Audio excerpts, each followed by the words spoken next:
एउटा पुरुषले महिलाको हिलजुत्ता खोलेर ब्यागमा राख्यो।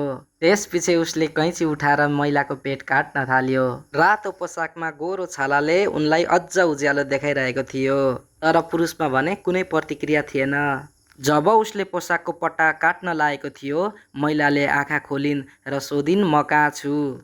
पुरुषले शान्त स्वरमा भन्यो, यो शवगृह हो। तिम्रो हिजो राति कार दुर्घटनामा मृत्यु भएको थियो। महिला छक्क परिन् र सम्झिन्, हिजो राति मदिरा सेवन गरेर कार कुदाउँदा उनको एक्सिडेन्ट भएको थियो। तर यदि उनी मरेकी थिइन् भने उनी कसरी बोलिरहेकी छिन् त? उनको अन्योलता देखेपछि पुरुषले मृत्युको प्रमाणपत्र देखायो। त्यसमा मृत्युको कारण, समय, स्थान र डाक्टरको हस्ताक्षरसम्म स्पष्ट रूपमा देखिएको थियो। महिला भने त्यसलाई विश्वास गर्न सकिरहेकी थिइनन्।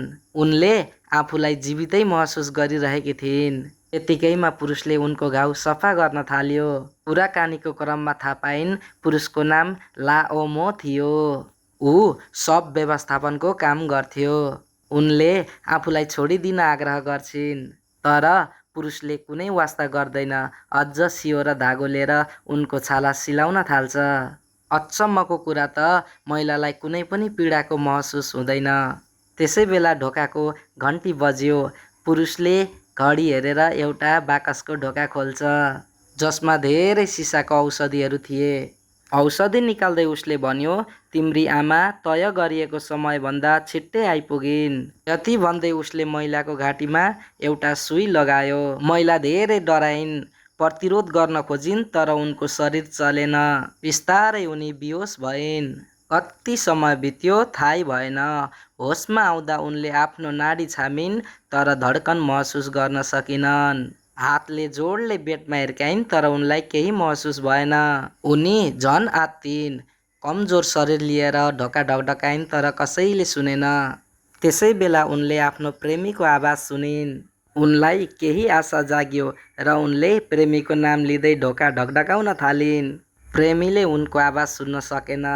प्रेमीले भने पुरुषसँग महिलासँग एकचोटि भेटाइदिन अनुरोध गरिरहेको थियो, तर पुरुषले भने तिमी परिवारको सदस्य होइन भन्दै इन्कार गरिरहेको थियो। निराश हुँदै प्रेमी त्यहाँबाट फर्कियो। उता महिलाले भने टेलिफोनमा सहयोग माग्न खोजिरहेकी थिइन्, तर त्यो त सजावटको लागि राखिएको नक्कली टेलिफोन थियो। निराश भएर उनी ढोकाको छेउमा बसिन्। उनको मनमा एउटै प्रश्न थियो, पुरुषले किन यस्तो गरिरहेको थियो? प्रेमीलाई किन भेट्न दिएन?